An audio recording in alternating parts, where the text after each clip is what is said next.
Hello friends, welcome to स्वास्थ्य academy Lucknow. तो आज बात करेंगे गुप्त काल से संबंधित जो भूमि के महत्वपूर्ण प्रकार हैं उनके बारे में चर्चा करेंगे। जैसे कि बात करें क्षेत्र, तो खेती योग्य जो भूमि होती थी उसे गुप्त काल के दौरान क्षेत्र कहते थे। अगला है वास, यानी निवास योग्य भूमि जो होती थी उसे वास कहा जाता था। अगला है गोचर, तो जो चारागाह से संबंधित भूमि होती थी गुप्त काल के दौरान उसे गोचर कहते थे। अगला है अपरहत, अपरहत यानी कि परती भूमि या फिर कहें बंजर भूमि को अपरहत कहा जाता था। अगला है ब्रह्मदेय भूमि, तो ब्राह्मण को दान में दी गई भूमि को क्या कहते थे? ब्रह्मदेय कहते थे। नेक्स्ट है अग्रहार भूमि, तो ब्राह्मण एवं मंदिर को धार्मिक कार्यों हेतु दान में जो दी गई भूमि होती थी उसे क्या कहते थे? अग्रहार भूमि।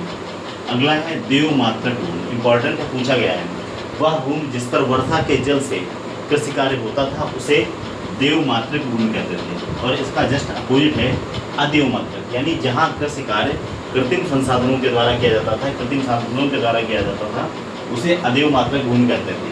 तो एक बार फटाफट इसको रिवाइज कर लेते हैं। क्षेत्र यानी खेती योग्य भूमि, वास निवास करने योग्य भूमि, गोचर चारागाह भूमि, अपराहत प्रति भूमि या बंजर भूमि को कहते थे, ब्रह्मदेव भूमि ब्राह्मण को दान में दी गई भूमि को कहते थे, अग्रहार भूमि ब्राह्मण एवं मंदिर के धार्मिक कार्यों हेतु जो भूमि दी जाती थी उसे अग्रहार भूमि कहते थे। इंपॉर्टेंट है, ध्यान रखिएगा। देवमात्रक वह भूमि जहाँ पर वर्षा के जल से कृषि कार्य होता था उसे देवमात्रक भूमि कहते थे।